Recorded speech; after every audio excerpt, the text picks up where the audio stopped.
өнөөдрийн байдлаар шатхуунаа импортоор 100% импортоор хангаж байгаа. За энэний нэг 95 орчим хувийг Орос улбаны улс, за үлдсэн нэг 5 орчим хувийг Бүгд Америкт улс, бусад улсууд эдэлж байна. За Орос улбаны улсаас худалдаж авах шатхууныхаа захиалгыг бид нар сар бүрийн сүүлээр нийлүүлэгч талд хөргүүлдэг.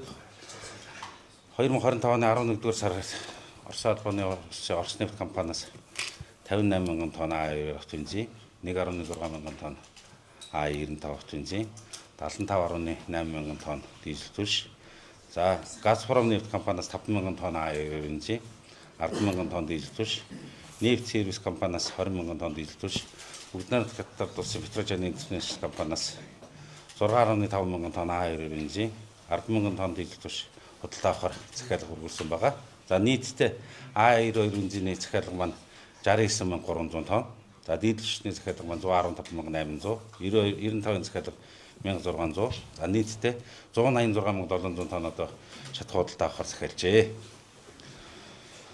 За 2025 оны 11-р сарын 1-ээс 18-ны өдрүүд Сүхбаатар бомтор 672 вагон буюу 40,346 тонн А2 авто бензин, 996 вагон буюу 61,911 мянган тонн дизель түлш, А95 бензин 22 вагон буюу 1289 тонн, 90 цав бомтор 2 мянган тонн А2 авто бензин, 3200 тонн дизель түлш, Цагаан нур бомтор А2 авто бензин 366 тонн, 2400 тонн дизель түлш, Боршоо бомтор 171 тонн дизель түлш, Замын үд бомтор 2500 тонн А2 бензин, 2500 тонн дизель түлш орж ирээд байна. За нийт импортыг улсын хэмжээнд авч үзэх юм бол нийтдээ 45,200 тонн А2 бензин, 70,200 тонн дизель түлш, за 1,300 тонн 95, нийтдээ 116 мянган тонн шатхуун одоо импортлоод байна гэсэн юм мэдээ байна. За шатхууны импорт маань тасралтгүй нийлүүл тасралтгүй явж байгаа. За 2025 оны 11-р сарын 18-ны өдрийн өглөө Сүхбаатар бомтоор 23 вагон А2 авто бензин, за 7 вагон А95 бензин, 10 вагон дизель түлш орж ирсэн байна. За Улаанбаатар төмөр замаас ирүүлсэн мэдээгээр улсын хэмжээнд төмөр зам дээр 256 вагон шатхуун байгаагаас дизель түлш 104 вагон, за А92 авто бензин 122 вагон буюу 7320 тонн, А95 авто бензин 7 вагон, ТС1 онгоцны түлш 2 вагон, шатдгийн 21 вагон төлсөн. За яг энэ шатхуун буух өртөд буюу Улаанбаатар хотод толгойд өртөнд 36 вагон, Аршаанд өртөд 13 вагон, Сайн шанд өртөд 8 вагон, Эрдэнэт өртөнд 4 вагон, Дархан өртөнд 17 вагон, Чойр өртөнд 10 вагон буюу нийт 86 вагон А2 авто бензин байна. Энэ маань бол нэг 5280 тонн гэсэн үг. За энэ бусад энэ буух өртөдийг агуулгатай өртөдийг чиглээд төмөр зам дээр 34 вагон А2 бензин явж байна гэсэн мэдээлэл байна. За Орос улбаны улсын Орос нефть компани Ангарскийн боловсруулах үйлдвэрээс 2025 оны 11-р сарын 14-ний өдрөөс 16-ны өдрүүдэд 105 вагон буюу 6300 тонн А2 бензин, 8 вагон буюу 480 тонн А95 бензин ачилт хийгдээд Орос улбаны улс замд явж байна. За 11 сарын 14-өөс өмнөх ачилтууд маань бол импортоор ороод ирсэн, манай улсад ороод ирсэн гэсэн үг. За Орос нефть компаниас 10 сарын 1-ээс хойш 35,560 тонн А2 бензин ачсан байна. Ажилт хийсэн, нийлүүлэлт хийгдсэн. За А95 бензин бол 1,000 тонн. За дизель түлш бол 20,000 тонн. За Орос нефть компани Ангарскийн боловсруулалт 20,000 тонн ачигдсан. Нижний Ортовскийн боловсруулах үйлдвэрээс 20,000 тонн гэдэг 40,000 тонн хүчтэй дизель түлш ачигдаа тасралтгүй одоо ажилт нийлүүлэлт хийгдэж явж байна. Тэгэхээр энэ сард гэхэд А92 энгийн хэрэглээгээр хэдэн хоногийн нөөц орчихсон бэ? Тэгэхээр өнөөдрийн байдлаар А92 хэдэн хоногийн нөөц? За манай улсын хэмжээнд А92-ийн сарын хэрэглээ нэг 60-аас 65 мянган тонн гэдэг. Тэгэхээр 17-ны өдрийн байдлаар 45 мянган тонн ороод ирсэн. 3-ны 2 нь ороод ирсэн гэсэн үг байхгүй. Тэгэхээр 10 хоногт нэг 20 гаруй мянган тонн орж ирэх юм бол одоо манай хэрэглээ тасралтгүй одоо хангагдана гэсэн үг. Тэгэхээр энэ 17 өдрийн байдлаар 45 гэдэг маань одоо тэрнээсээ хэрэглээнээсээ одоо илүү хэмжээний бар зэрэг илүү хэмжээний А2-ыг орж ирсэн гэсэн юм. Энэ таслаад байгаа шалтгаан нь юу юм бэ? Одоо танай ямар болохоор хангалттай байна гэдэг нөөц хангалттай байна гэдэг мэдээлэл өгдөг. Харин сүрээ очихоор колонгууд түгээсэн үү? Энэ асуудал нь юу юм бэ? За өчигдрийн нөхцөлөд бол агуулгаас ичтээс өдрөө хүргэлт хийгддэг. За агуулгад бол 7 хоногт нэг өдөр амралтын 2 өдрийн нэгэнд нь амардаг. За зарим агуулгууд бол хагас өдөр амардаг, зарим нь бүтэнсэ өдөр амардаг. Тэгэхээр ихэнх агуулгууд бол бүтэнсэ өдөр амардаг. Тэгэхээр 6 дахь өдрөө хагасанд очисан ачлтууд одоо 1 дахь өдрийг хүртэл байна гэсэн үг ертөөсүүдээр. Ертөөсийн маань сан маань өөрөө бас тодорхой хэмжээний багтаамжтай тий. Тэгэхээр хагасны ач бүтэнцэнд ачлт хийгдэггүй. 1 дахь өдрийн ачлт өглөөнөөс эхэлж агуулгаас ачлт хийсэн.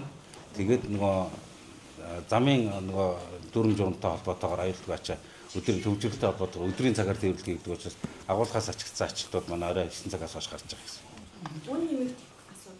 Үн нь бол нэмэгдэхгүй. А90-ийн үн бол нэмэгдэхгүй. Орос улсын Орос нефть компанитай хийсэн хөнгөлөлтөө үнээр авж байгаа энэ А90-ийн маань үн нэмэгдэхгүй. Өмнө нь бас нэг тасалдсан шүү дээ. Тэгэхээр яг ийм адилхан тайлбар өгсөн. Тэгэхээр тэр одоо видео бүтэн 7 хоногийн туршилт баг хийжсэн тийм. Тэгэхээр одоо аккредитийн зүгээс нь одоо тээвэрлэлийн асуудлаас үүдтэй ингэж тасалддаг гэхээр бас ер нь бол одоо хэрэглээтэй холбоотойгоор агуулгуудын нөөц маань багасчаар агуулга дээр нөөц бүрдүүлээд хувирлт хийх гээд одоо жишээлбэл Улаанбаатарын хотын агуулгуудаас одоо Улаанбаатар одоо Аранга, Өвранга, Баянгор, Говьолтаач байт юм уу те аймагуд за дорногоо хоошоо ингээд бусад одоо хинти ингээд аймагуд руу ачлт хийдэг байхгүй. Тэгэхээр Улаанбаатар хотоо жигдрүүлээд дараа нь орон нутг руу одоо анхаарч байгаа гэсэн үг бид нэр орон нутг руу ачлт хийгдээд ингээд ажиллаж байгаа гэсэн үг. Энэ маань бас цаг хугацаа шаардлагатай. Нэгэнт одоо нэг доголдсон зүйлийг буцаад хэвэнд нь оруулахад цаг хугацаа шаардлагатай гэдэг бол бүгд мэдж байгаа тийм. Одоо өмнөх хомсдолтой гэхээр монополи эсрэг газраас хяналт шалгалт хийхэд Петровс зэрэг томоохон компаниуд одоо нөөц байсан ч гэсэн хааж одоо албаар гэсэн үг шүү дээ. Шатгуунаа борлуулахгүй байдаг асуудал гарсан гэсэн. Тэгэхээр энэ мэдээллийг ер нь яагаад ингэ нуугаад идэм бэ? Ер нь албаар энэ шатгуунд хүрэх станцууд чинь нөөцтэй ч гэсэн борлуулахгүй байх боломжтой юм. За манад бидний мэдж байгаа мэдээлэлээр бол нөөцтэйгөө борлуулахгүй байгаа тохиолдол бол байгаагүй. Тэгэхээр тэр монополи эсрэг газрын шагналт шалгалттай холбоотой асуудлыг монополи эсрэг газраас өөрсдөөс нь тодорхойлох нь зүйтэй байх. За энэ дээр бол манай яам бос төрийн бусад бүх байгууллагууд хамтраад төмөр зам тээврийн цагдаа энэ доголдлыг хурдан хугацаанд арилгахын тулд бүгдээрээ хамтраад гайл маань бүгд одоо бид нэр одоо хамтарч нэгт хамтарч ажилласан үндсэн дээр бол саяын нэг 7 хоногийн өмнө 14 хоногийн өмнө гарсан одоо доголдлыг бол арилгаж чадсан шүү дээ тий. Одоо бол нөөц бол байгаа агуулгууд дээр бол зөвхөн агуулгууд дээр Улаанбаатар хотод 8,000 тонн А90 бензин байна. Орон нутгийн агуулгах дээр нэг 3,500 тонн байна. За тэгээд ичтээсүүд дээр байгаа нөөцөө оруулах юм бол нэг 20 гаруй мянган тонн байгаа байхгүй. Тэгээд дээрэс нь нөгөө вагонуудаа оруулна тий. Тэгэхээр ямар ч байсан бол А90 бензин бол нийлүүр тасралтгүй явагдаж байна. Одоо энэ дээр ямар нэгэн одоо доголдол үүсэх одоо тийм тасралт өмсөл үүсэх одоо бодит нөхцөл бол байхгүй. Тэгэхээр хизээнээс хэвийн хэмжээнд хүрэх боломжтой гэж харж байна. Одоо бол нөөц маань өсөж иртэл бол тодорхой хугацаа шаардлагатай шүү дээ тий. Тэгэхээр бид нэр хэрэглээ нэмэгдээд байгаа юм чинь нөөцийг нэмэгдүүлэх. За бид нар бас их усүр маань бас одоо нэмэгдүүлэх шаардлагатай тий. Их усүрээ нэмэгдүүлэн за тэгээд татлаа авалт хэвлэлтэй шуурхаад нь ингэж явсны үрдэнд бид нэр одоо нөөц өсөх боломжтой. Тэгэхээр яг ийм одоо цаг зуурын юунаас үүдсэн одоо худалдаа авалттай холбоотойгоор бид нар одоо зохион байгуулалт хомсдол үүсгэмээр байна л гэж хэлмээр. Одоо улс төр дөрнж байгаа том үйл явдалтай зэрэгцээж шатгууны хомсдол үүсэж байгаа асуудал гарч байна. Тэгээ өмнө нь одоо ерөнхий сайдын асуудал дээр яг тэр үеэр гарч ирсэн сая Монгол Ардын намын их хуралтай яг давхцаад энэ үйл явц өрнөлөө шүү дээ. Тэгээ бусд үед айгүй хэвийн байснаа улс төрийн энэ том үйл явц дээр ингэж үүсэж байгаа нь бас улс төртэй холбоотой асуудал байна уу гэж хатдаг.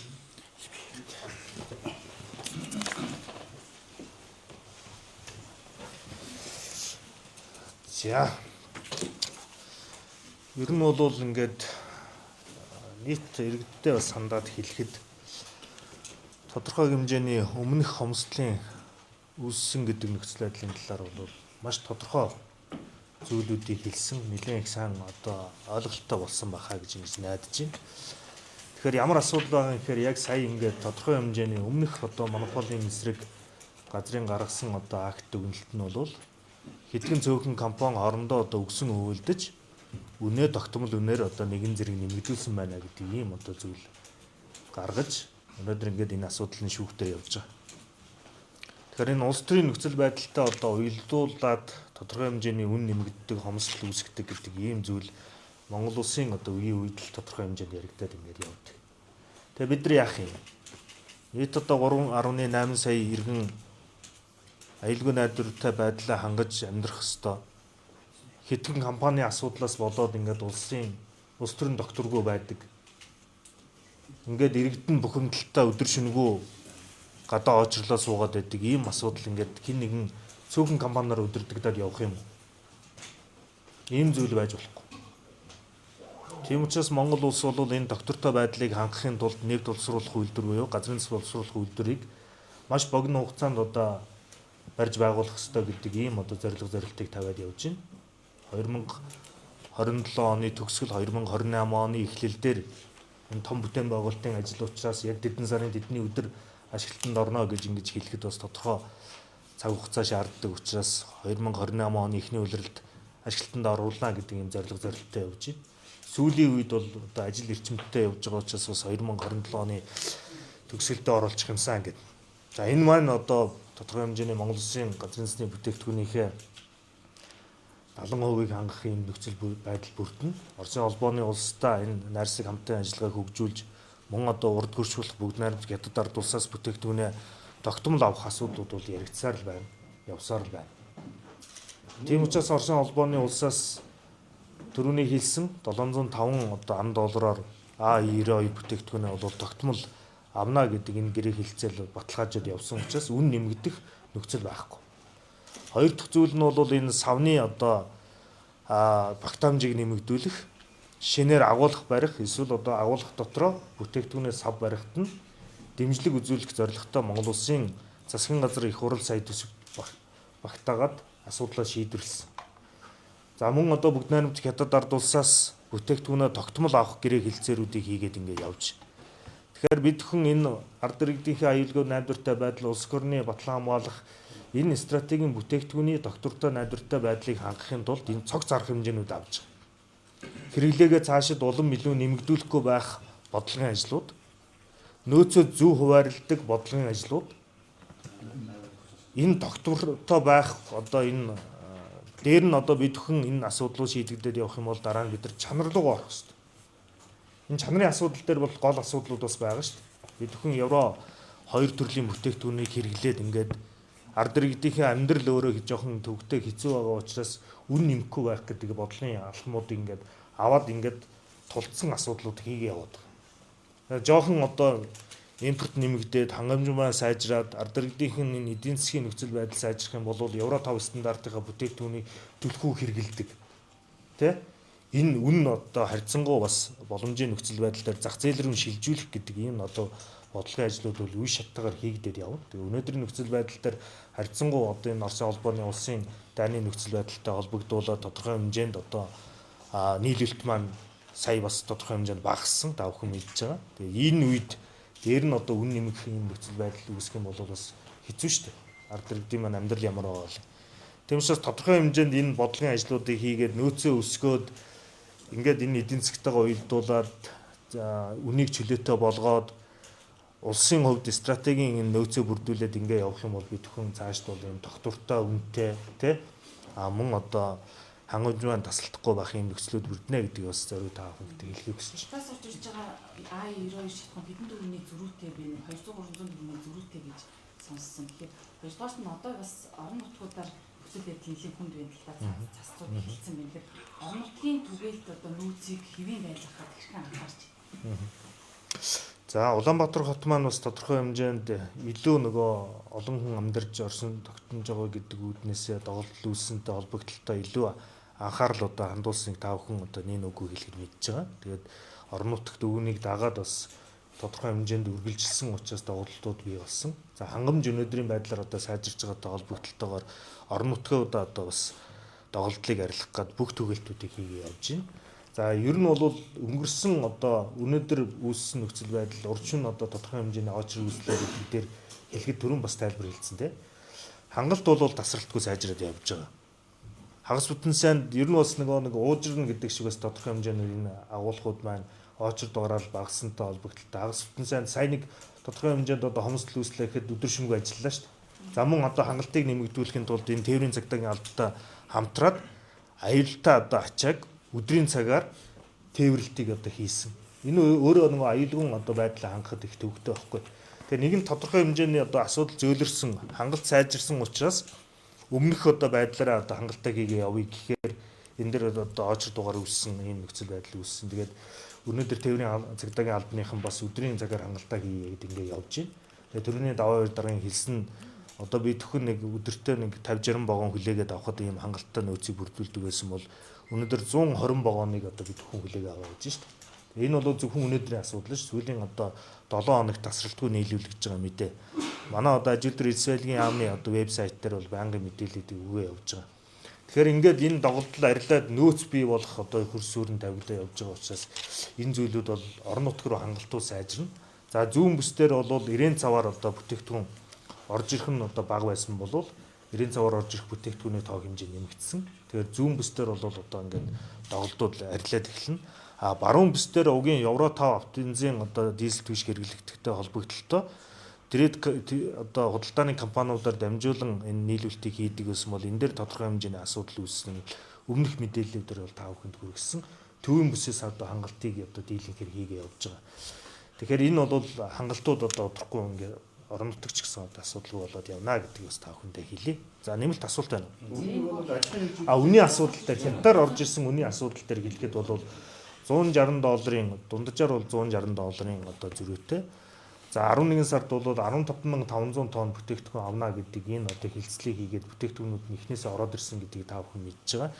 Энэ дээр Монгол Улсын засгийн газар яралтай арга хэмжээ авч үнийн одоо зөрүүний дээр бол 7.5 тэрбум төгрөгийн асуудлыг шийдвэрлсэн. Тэгэхээр үнэн нэмэгдэх одоо нөхцөл бол баггүй гэдэг бас хэлье. Төвийн станцуудад татаас өгсөн гэсэн үг бол. Тэгэхээр нөгөө үнийн зөрүүтэй байдал үүсэхгүй юм. Тий, үнийн зөрүүтэй байдлыг үүсэхгүй тулд ер нь бол цаашилбал одоо бидхэн энэ үнийн зөрүүтэй нөхцөл байдлыг арилгахын тулд бид нар зах зээлийн зарчим руугаа шилжих ёстой. Бүтээгдэхүүнийхээ одоо чанар руу хэрэглээргүй шилжих ёстой. Ийм нөхцөл байдал бол бидхэн энэ хамтаараа энэ зүйл рүү одоо орж иж бидхний аюулгүй найдвартай байдал хангагдаж байгаа. Нөгөө талаас одоо хомсдлыг далимдуулаад зарим шатхуун төвөг станцууд хэрэглэгчдийг хохирох асуудал юм л да. Одоо юм оочлоод очихоор зөвхөн хэрэглэгчдийн карттай ч юм уу за эсвэл зөвхөн тийм карттай хэрэглэгчтэй гэрээтэй газруудаа өгнч гэдэг юм уу. Тэгэхээр энэ хэрэглэгчдийг хохироод байгаа шатхуун төвөг станцуудад хэрэг тооцож байна.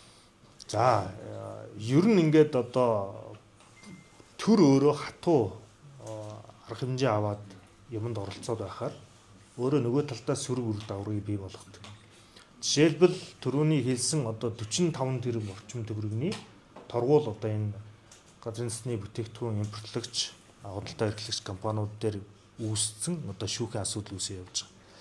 Тэгэхээр ер нь бол нэг талдаа бол одоо олон мянган хүнийг ажлын байраар хангаж дэд үтсийг бий болгож хөрөнгө оруулалтаа нэмэгдүүлээ явж байгаа энэ аж ахуйн нэгжүүдрээ энэ үнийг одоо тодорхой хэмжээнд төрөөс баримтлж тогтоож өгж байгаа нөхцөл байдал дээр хатуу байр суурьтай явах нь өөрөө бас нөгөө талдаа сөрөг урамсгалыг бий бүрдүүлдэг. Яах одоо ингээд нөгөө талдаа энэ өндөр торгуулийг төлнө гэх юм бол эргээд одоо энэ алдагдал хүлээхгүй бизнес ашиг дээр тулгуурлаад явах хэрэгтэй гэдэг ингээд зарчим баримтлаад явхаараа иргэдийн нуруунд дээр энэ үнэн нэмэгдэх одоо асуудал руу хүртэл очихыг байгихгүй ийм зүйлүүд. За саяын таны хэлдэг зүйл бол нэг талдаа бас маркетинг шүү дээ. Худалдааны маркетинг тий. Ингээд магадгүй одоо энэ карт аваад байх юм бол дараа одоо хомсдол үүсэх юм бол энэ карттай байж ижил одоо аврагдахнэ гэдэг ийм л одоо юм явж байгаа баг. Ер нь бол нийтлэг байдлаараа бид бүхэн энэ карттай хэрэглэгчтэй үйлчил бусад хэрэглэгчтэй үйлчлэхгүй байх. Эсвэл одоо карттай хэрэглэгчтэй үйлчлэлээ гэдэг арга хэмжээ авна гэдэг одоо ийм зөвлөгөөгөр нийтлэг байдлаар түгээлтээ нэмэгдүүл. Хангамжаа сайжруул. Нэгэнт одоо Оросын холбооны улсаас болон бүгд найрамд хятад ард улсаас орж иж байгаа бүтээгдэхүүний чинь хэмжээ нэмэгдсэн учраас та бүхэн өдрийн цагаар түгээлтийг хийдэг. Ажилуулах энэ одоо зүйл дээр маш сайн анхаарах хэрэгтэй гэж. Энгийн үед ч гэсэн ер нь бол одоо нэг шатхуун түгээх станц дээр зарим шатхуун түгээх станц нэг байрлалаасаа хамаараад нэг 10 машин очрлаад авдаг ийм нөхцөл байдал ч гэсэн ер нь бол байдаг шүү дээ. Тэгэхээр нөгөө бас нэг ийм мэдрэг хандаад байгаа. Нөгөө хомсдчихгүй гэдэг байдалтай одоо бас нэг айдас гүйцэд автна гэдэг шиг сая нэг өмнө жилүүдэд нэг ийм асуудлууд бас байгаад байдаг учраас ингээд энэ очрол үүсэх гээд байна гэдэг. За ингээд шатхуун түгээх станцын одоо зарим хүмүүсийн хөдөлмөр эрхлэх хүмүүсийн одоо ээлж мэлжээр ажиллаж байгаа зохицуултаас хамаарад шүн одоо хаагаад шатхуун одоо нөөцтэй байх ч гэсэн хаагаад унтчихдаг хүртэл асуудал байдаг үстэй бид нар сигналж байгаад авдаг ийм зүйлүүд. Тэгэхээр нөгөө мэдрэг байгаа учраас энэ нь хаалттай байна, энэ дээр нь очиртой байна гэдэг ийм одоо байдлаараас ингээ асуудал хандаад байгаа. Тэгэхээр би бүхэн одоо 2 3 мэдгдэлтэй ч гэсэн хэлсэн. Ер нь бид бүхэн нэг жоохон тийм уужуу байж банка дүүргээд одоо ирээдүйн амьдрал тэр чигтээ сайхан болохгүй тодорхой шүү дээ. Тэгээ ийм л нөхцөл байдлыг бас бид бүхэн уужуу байдлаар хандаад хангалт асуудалгүй байгаа учраас та бүхэн нэг дээр уужуу байгаад ингээд асуудал дандаа яваач гэдгийг зүйлийг хэлж байгаа.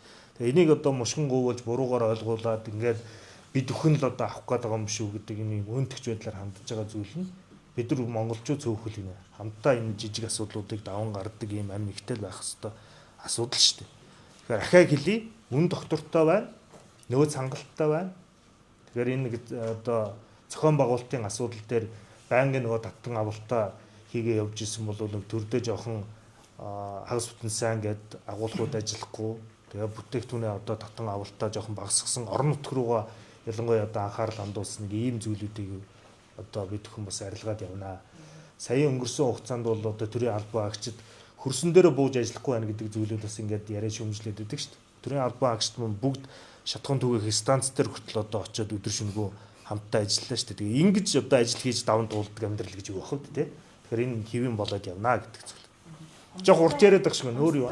Чанар ер нь хэрвээ одоо ингээ энгийн 92 евро 92 гэдэг зүйл одоо тэгэхээр иргэдийн тухайд зүгээр энгийн евро 2-ын хэрхэн одоо яг евро 92-д хүрч байгаа юу үгүй юу гэдэг дээр хяналт ер нь явагдах уу? За хомсдлын ч үед бай, энгийн үед ч бай энэ одоо хяналт шалгалтын зүйлийг энэ ашигт малтмал газрын засны чиглэлийн одоо лаборатори энэ хангамжийн одоо албаа хэлтсүүдээс байнгын тогтмол хийгээд явдаг. Үндсэндээ стандарт. Тийм учраас евро 2 стандарт, евро 5 гэдэг стандартын хувьд бол одоо хөхрийн агуулгаас ахуулаад тий одоо 10 BPM-с доос байх хэрэгтэй энэ төр гэдэг ингээд агуулгууд заасан байдаг. Тэгэхээр энэ стандарт нормондоо хүрж гин үү? За дээр нь одоо энэ өөрсдийн одоо энэ актон тоо тий цетан тоондоо хүрж гин үү гэдэг энэ лабораторийн шинжилгээнүүдийг мөн одоо импортоор орж ирэхтэн айлын лаборатори дээр хүртэл одоо шинжилгээнүүдийг хийгээд явдаг. Тэгэхээр стандартад одоо зориулсан энэ хяналт шалгалтын ажлууд бол тасралтгүй хэлбэрлэлтгүй явж байгаа. Тал руу ярьлаа шүү дээ. Одоо зарим газрууд үнэ нэгхэд өсвөр хөлдөөд шүүхийн шийдвэр явж ингэж шүү дээ. Өмнөх тэмцээн тасалбарт ярьжсэн тийм. Одоо аж ахуйн нэгжүүд хэрэг зохион хомсдол үүсгэсэн бол арга хэмжээ авнаа. Эрхийн асуудал, үйлдвэр сангийн бол эрхийн асуудал арга хэмжээ авна гэжсэн. Яг энэ асуудал дээр одоо ямар байр суурьтай байна? За нэг ийм зүйлийг бас та бүхэнд нөгөө хэлчихье. Одоо бас иргэд маань нэг ийм зүйлийг ярьдаг. Тусгай зөвшөөрлгүй болгочооч. Тэгвэл одоо айгүй сайн болчих гээд байна тий. Тусгай зөвшөөрлөлтөй байгаа учраас эн чинь нөөц одоо хомсдод байгаа юм биш үү гэдэг. Өнөөдөр үндсэндээ 200 гаруй компани тусгай зөвшөөрөл эзэмшиж байгаа. Импортын одоо тусгай зөвшөөрөл гэсэн үг нээлттэй оруулж ирэхтэй. Бүгд нээлттэй зөвшөөрөлтэй. Гэтэл дөнгөж одоо 10 гаруй компани импорт хийж байна.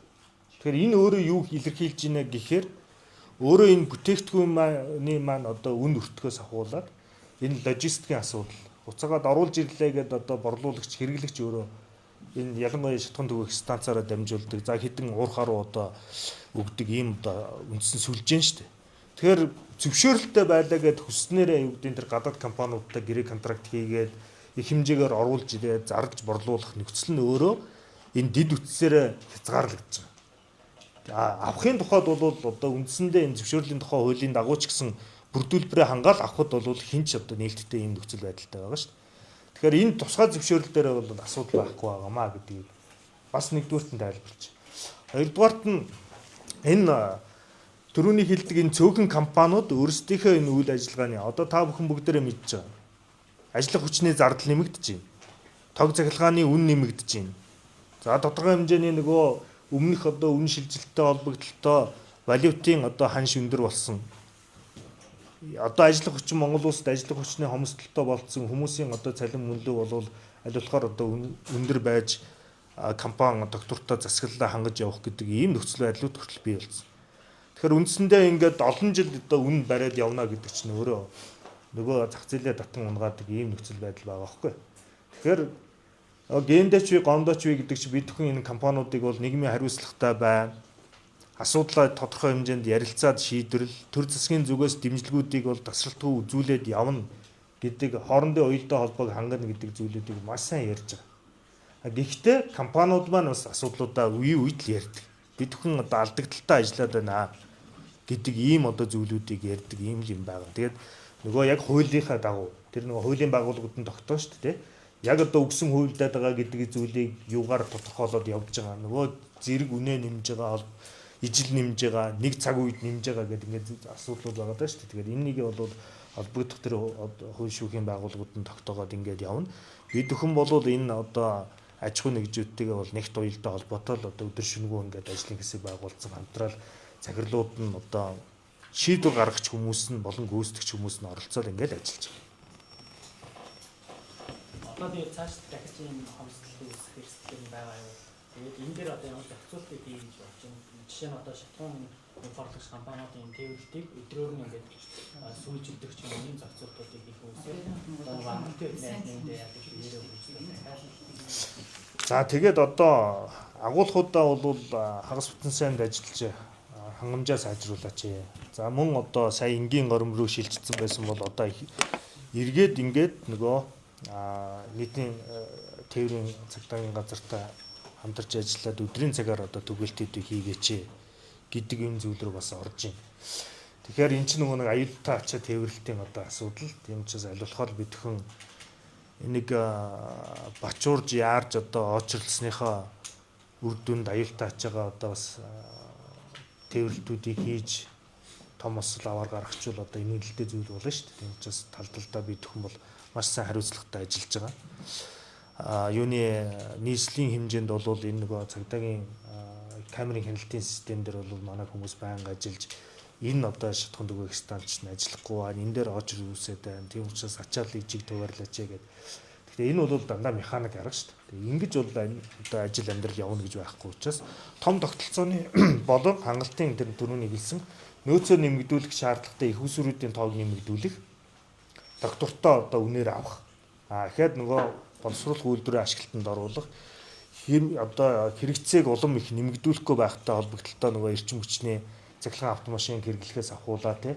За ингээд нөөцийг бол одоо гамшиг осол тохиолдсон үед ч гэсэн зөв хуваарлах учраас бодит одоо мэдээлэл дээр суурьж нөөцөө хуваарладаг нэгдсэн одоо цахим терминалыг бий болгох гээд ингээд боловсруулах үйлдвэрийн ашиглалтанд оруулах. Бид бүхэн энэ газрын засны хайгуул судалгааны ажлыг хүртэл одоо асар их эрчимжүүлмээр байна. Ингэж бид бүхэн нөөцөө тогтооно, ингэж бид бүхэн бүтээгдэхүүнийхээ боловсруулалтын одоо төвшин нэмэгдүүлнэ. Боловсруулах үйлдвэрийн нөөцөөр хангана. Тэгээ нөгөө талдаа ер нь бол нэг манайханд асуудал байгаа шүү дээ. Хайгуул судалгааныхаа ажлыг эрчимжүүлээд ингээд Монгол улсын аюулгүй нөөцөө бий болгож стратегийн бүтээгдэхүүнийхээ түүхий хэдийг хангая гэхээр хэдэн нөхөд чулуу шидэд ингээд хайгуул судалгааныхын ажлыг хийлэгдэв. Тэгээд нөгөө талдаа бид бүхнийг аюулгүй найдвартай амьдруулаач гэдэг ингээд шаардаад байдаг. Тэр байгаль орчны эсрэг нөлөөд гэдэг зүйл чинь бол харьцангуй одоо баг тэрийг бол бууруулахын төлөө зөвхөн одоо аж үйлдвэр эрс байдлын яам биш энэ байгаль орчны яам гэдэг ингээд холбогдох хяналт тавих, шалгалт тавих одоо хүмүүс нь иргэний нийгмийн байгууллага ч гэсэн энэ шатчтандаа явж байгаа шүү дээ. Тэгэхээр аль аль талдаа бас энэ үндсэн том зорилгоо харсан юм ухаалаг л одоо шийдлүүд баймаар байна гэдгийг бас хэлмээр байгаамаа. За баярлалаа. Суугаад байвал зөндөө юм шиг юм шүү дээ.